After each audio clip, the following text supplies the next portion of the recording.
Bonjour et bienvenue dans cette nouvelle vidéo. Bienvenue sur ma chaîne. Je m'appelle Christelle, je suis contrôleur aérien et coach d'anglais. Si tu es déjà abonné à ma chaîne, je te remercie de me suivre. Si tu n'es pas encore abonné, n'hésite pas à t'abonner et à cliquer sur la cloche de notification pour ne rien rater des prochaines vidéos. Sur la chaîne, je partage mes astuces pour apprendre l'anglais rapidement. Je partage énormément sur le concours ou les concours d'entrée à l'IAMAC et à l'ERCI. Je partage les opportunités de travail dans le domaine de l'aviation. Je partage également un petit peu sur l'autonomisation de la femme. Si c'est des choses qui t'intéressent, n'hésite pas encore une fois à t'abonner, à cliquer sur la cloche de notification. Aujourd'hui, on va parler de la description d'une photo à un test d'anglais oral. Cette vidéo, c'est pour les candidats au concours d'entrée à l'IAMAC, c'est le contrôleur de la circulation aérienne. Comme vous le savez, le test comporte deux parties, du moins deux épreuves. Il y a les tests psychotechniques, dont j'ai déjà parlé dans une autre vidéo. Si vous n'avez pas encore regardé la vidéo, n'hésitez pas à aller en description. Dans la barre de description, je mettrai le lien vers la vidéo. Elle explique tout ce qu'il y a à savoir sur les tests psychotechniques et l'enseignement général. Aujourd'hui, on va parler de la deuxième épreuve, mais surtout de la première partie. La deuxième épreuve, c'est le test d'anglais. Elle comporte deux parties. Une partie description photo et une autre partie compréhension de texte. Donc, pendant la première partie, on va vous donner une petite photo. Vous allez la regarder pendant quelques secondes. On va vous inviter du moins à la regarder, à observer pendant quelques secondes, puis à décrire la photo pendant un laps de temps. Souvent, c'est 1 minute ou 1 minute 30 ou 2 minutes. Et vous devrez donc décrire de façon structurée l'image.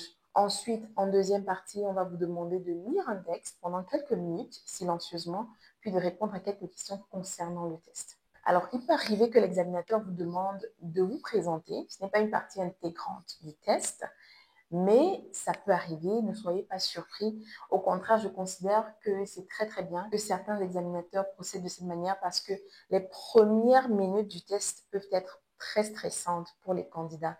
Il y a le trac, il y a le stress, quel que soit le niveau de compétence linguistique du candidat. Donc, en général, cette petite discussion-là qui n'est pas forcément évaluée, ça aide le candidat à se mettre en condition. Et donc, moi, je félicite les personnes qui commencent par vous demander de petites choses. Présentez-vous. Can you tell me a little bit about yourself? Can you introduce yourself? What's your name? De façon à ce que vous puissiez parler un petit peu de quelque chose, peu importe quoi, pour être dans le bain. Aujourd'hui, on va voir ensemble comment décrire une photo. Alors, il y a beaucoup de personnes qui se demandent quel est le rapport entre les compétences linguistiques et la description photo. Pourquoi décrire une photo si on veut évaluer les compétences linguistiques? En fait, la description de photo, c'est une activité qui permet d'évaluer votre capacité à observer, à structurer votre discours, votre vocabulaire, votre grammaire, tout simplement. Et bien sûr, j'insiste sur la structure parce que, en fait, la description requiert une certaine organisation dans le speech. Ça vous demande de savoir vraiment introduire, conclure, etc. Et c'est ce qu'on va rechercher chez le candidat en lui demandant de décrire la photo. Et il y a énormément de candidats qui ne le savent pas. Il y a beaucoup de candidats qui vont à ce test ou à d'autres types de tests et qui commencent tout de suite par in the middle ground of this picture, there's a ball. C'est une erreur. C'est une erreur parce que vous allez créer de la confusion chez votre interlocuteur. Il ne va pas vous comprendre, il va s'ennuyer, il sera perdu dans votre discours. Donc, il faut savoir structurer la description photo. Il faut savoir par quoi commencer, par quoi terminer. Donc, c'est ce que je vais partager avec vous dans cette vidéo. Alors, il n'y a pas qu'à l'EAMAC que cette épreuve se fait. Ça se fait même pour les entretiens d'embauche, ça se fait à d'autres concours, à d'autres examens. Quel que soit le speech qu'on va avoir en anglais, il faut savoir structurer et organiser ses idées. Donc, même si vous n'êtes pas candidat au concours d'entrée à l'EAMAC, c'est le CCA. Cette vidéo pourrait vous intéresser si vous êtes appelé à l'avenir à faire un entretien en anglais de manière générale. N'hésitez pas à rester jusqu'au bout. Pour décrire correctement une photo, il faut faire trois choses. La première chose, c'est donner une introduction générale. La deuxième chose, c'est mentionner tous les détails de la photo. Et la troisième chose, c'est faire une sorte de spéculation associée aux détails de la photo. En général, il y a des personnes qui vont combiner la deuxième et la troisième partie, c'est-à-dire qu'en donnant les détails, on va systématiquement spéculer ou interpréter les détails. Ça peut se faire également de cette façon. Commençons tout de suite par l'introduction. Chers candidats, ne commencez jamais une description photo par In the middle ground of the picture, I can see a man standing. Non, jamais de la vie. En fait, vous devez vous imaginer que la personne en face de vous, en l'occurrence l'examinateur. Ça pourrait être votre interlocuteur dans une conversation de tous les jours. Donc, si vous devez décrire à quelqu'un une photo, dites-vous bien que la personne n'a jamais vu la photo et il faudrait que la personne, les yeux fermés, arrive à avoir une bonne idée de la scène que vous essayez de décrire. C'est pour ça qu'il faut commencer par un aperçu. Supposez que je commence une description photo par In this picture, I can see a yellow banana. Est-ce que the yellow banana, c'est dans un stade de foot? Est-ce que c'est dans un marché? Est-ce que c'est dans une cuisine? On doit avoir un aperçu pour que votre interlocuteur puisse immédiatement situer la scène avant de recevoir progressivement les autres détails qui vont venir structurer ou compléter la scène. Un bel exemple de cet exercice d'introduction serait pour cette photo, par exemple, de dire This is a picture of a family sitting together in a living room. Alors ça, c'est un langage relativement basique de niveau B1 par exemple. Un peu plus soutenu, on pourrait dire In this picture, I can see a family enjoying each other's company in a cozy living room. Alors ça, c'est une description assez simple, mais suffisante pour que l'examinateur ou votre interlocuteur en général ait une très belle idée, une capture de ce qui se passe dans la photo et la suite de ce que vous allez décrire. Donc, après l'introduction, vous devez commencer à introduire les détails progressivement. Il y a quelque chose qui arrive souvent chez les candidats quand ils voient une image. Parfois, c'est une image assez simple et ils ont l'impression de ne pas avoir assez de détails à donner. Moi, une fois, un test de compétences linguistiques, j'ai eu une image sur laquelle il y avait uniquement un avion en l'air de couleur blanche avec des inscriptions dessus. C'est tout. Et je me demandais, mais de quoi je vais parler pendant 1 minute 30? Qu'est-ce que je vais dire pendant 1 minute 30? Donc, c'est souvent la grosse peur pendant les tests de compétences linguistiques, surtout dans cette partie où il faut donner les détails. Mais en fait, quand on y pense, il y a beaucoup de choses à dire. Si on pense à la météo, si on pense à identifier chaque objet, le localiser sur la photo, peut-être interpréter chaque signe de l'objet. La couleur blanche, ça veut dire ceci, la couleur noire, ça veut dire cela. On regarde le ciel, on pense à la météo, est-ce qu'il pleut, est-ce qu'il neige, qu'est-ce que ça pourrait vouloir dire en termes de météo, de climat dans cette région? Est-ce que le nez de l'avion est incliné? Est-ce que le nez de l'avion monte? Aujourd'hui, j'ai fait cet exercice tellement de fois que je réalise qu'en fait, parfois les photos les plus simples à décrire sont les photos où il y a pas vraiment beaucoup d'images. On ne veut pas une photo où vous serez très embarrassé parce que vous n'avez pas pu identifier chaque objet de l'image. Donc, idéalement, une photo simple, vraiment, c'est ce qu'il vous faut. Donc, pensez à tous les détails de la photo. Une fois que vous avez donné l'introduction générale, commencez par, pourquoi pas la gauche, en fonction de la photo que vous avez, et allez balayer la photo vers la droite. Ou alors, commencez par ce qu'on appelle the foreground, aller vers the middle ground, et puis à la fin vers the background. Et c'est la partie où interviennent les prépositions en anglais. Vous devez les maîtriser idéalement. Il y a pas mal d'options comme in the foreground of the picture, I can see these. In the middle ground, in the foreground, on the left, on the right, in the middle. Ne confondez pas les prépositions et utilisez-les bien. Et pour ça, vous devez vous entraîner à les utiliser en prenant diverses photos. At the bottom, at the top, in the top left corner, in the bottom right corner. Utilisez des expressions de ce genre pour bien structurer la description de votre photo. Et comme je le disais précédemment, une fois que vous avez identifié les objets, vous pouvez faire le choix de systématiquement interpréter ce que vous avez vu ou alors donner une description générale et faire une interprétation générale ensuite. Moi, je préfère interpréter les choses au fur et à mesure que je les vois. Un exemple serait de dire, on the left-hand side of the picture, I can see a middle-aged man. He's wearing a beautiful blue t-shirt. He has khaki pants. He has a very beautiful smile, which indicates that he might be enjoying himself. Évidemment que si vous avez un homme sur la photo, vous l'avez déjà identifié, vous avez dit ce qu'il porte, il a un beau sourire, vous pouvez tout de suite interpréter en disant qu'il passe du bon temps.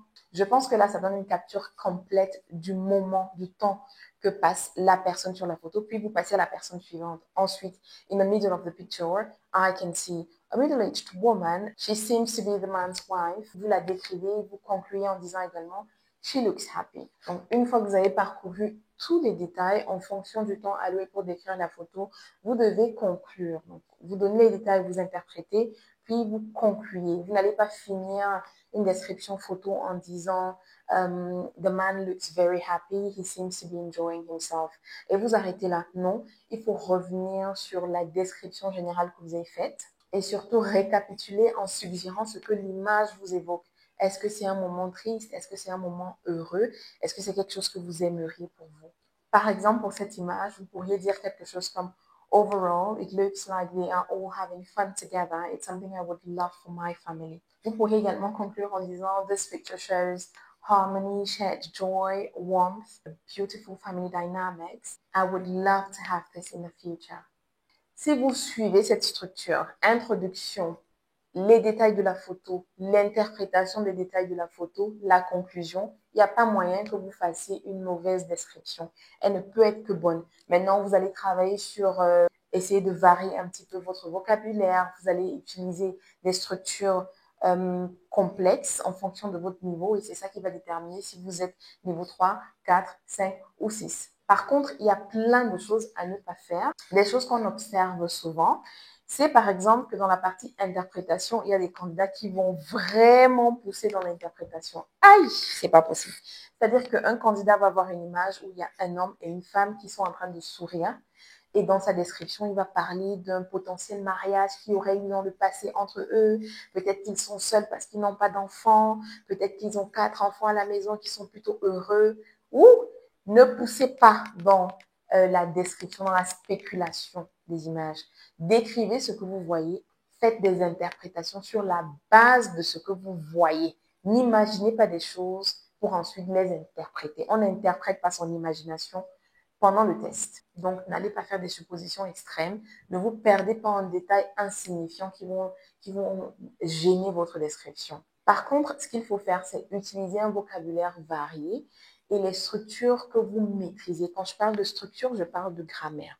Il y a quelque chose qu'on dit souvent en anglais, c'est que votre compétence, dans votre compétence, il devrait avoir votre capacité à vous adapter à votre interlocuteur.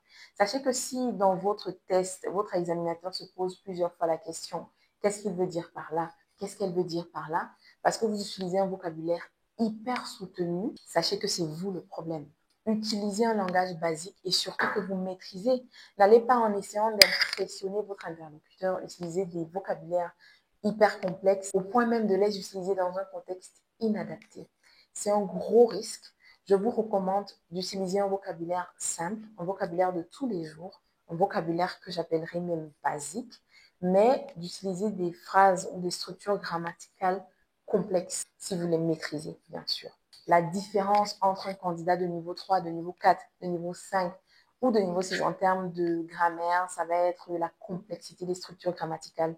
Est-ce que vous utilisez bien le first conditional? Est-ce que vous utilisez bien le second, third ou the mixed conditional? Une autre chose que certains candidats font, c'est de parler très lentement parce qu'ils essayent de dire chaque phrase en français, de traduire en anglais avant de les sortir, au point de faire des il y a beaucoup de parasites qui deviennent très très ennuyeux. Moi, je vous conseille de parler avec une bonne fluidité, même si vous faites quelques erreurs. C'est pas grave. En tout cas, c'est mieux que de perdre votre interlocuteur parce que vous essayez de tout checker et rechecker en parlant. Restez bien organisé, suivez le schéma de description, vous n'allez pas faillir. Quelques autres conseils que je vais vous donner. Première chose, pratiquez régulièrement. Donc, à partir d'aujourd'hui, quand vous aurez vu la vidéo, si vous ne suiviez pas déjà cette structure en matière de description, commencez à le faire. Entraînez-vous à décrire des images en vidéo en vous enregistrant, puis en écoutant votre enregistrement et en le corrigeant. Faites ça régulièrement avec plusieurs images au point de maîtriser vraiment cette structure et de pouvoir la dérouler très très naturellement. Élargissez votre vocabulaire en pratiquant l'anglais tous les jours. Je parle de l'anglais basique. Dans votre environnement de tous les jours, dans votre chambre, dans votre maison, à l'école, au boulot, essayez vraiment de développer votre vocabulaire, pas en cherchant des mots très compliqués, mais en sachant ce que les mots basiques, ce que vous utilisez en français tous les jours, ce que ça veut dire, ça va vous permettre de développer votre vocabulaire. Troisièmement, c'est très important, chronométrez-vous pour savoir à peu près combien ça fait 90 secondes ou 2 minutes pour une description photo. N'allez pas bavarder pendant 5 minutes, c'est-à-dire qu'on vous dit de décrire, vous avez envie de tellement bien performer que vous parlez, vous parlez, vous parlez, ça ne finit pas. Et finalement, entraînez-vous à improviser si on est bloqué par une question d'un examinateur, à demander à l'examinateur de peut-être se répéter, à demander à l'examinateur de clarifier ou de reformuler sa question. Ça, c'est quelque chose que vous pourrez faire avec moi si vous me suivez parce que dans quelques semaines, je proposerai des sessions gratuites aux personnes qui me suivent sur la chaîne et sur mes plateformes Facebook et Instagram. Donc, restez connectés. La description photo, c'est une compétence très, très précieuse pendant les examens oraux d'anglais et même dans la vie de tous les jours, vous serez appelé à décrire pas mal de choses, que ce soit sur le plan professionnel, dans la conversation publique de tous les jours, à la maison avec les enfants. Donc, n'hésitez pas à vous exercer intensément de façon à développer cette compétence-là, même si vous n'êtes pas candidat au concours. J'espère que grâce à cette vidéo et à mes conseils pratiques, vous pourrez aborder cette épreuve avec beaucoup plus de confiance. Dans la prochaine vidéo sur la chaîne, je vais partager avec vous les différences majeures par section entre les niveaux 3, 4 et 5 surtout pour pouvoir vous montrer comment vous comporter à l'examen oral d'anglais. Ça pourrait vous aider à performer mieux ou pas en fonction de ce que vous recherchez au test. C'est la fin de la vidéo. Si elle vous a plu, n'hésitez pas à liker, commenter et partager, à cliquer sur la cloche de notification pour ne rien rater des prochaines vidéos. On se dit à très très bientôt sur la chaîne. Bye bye.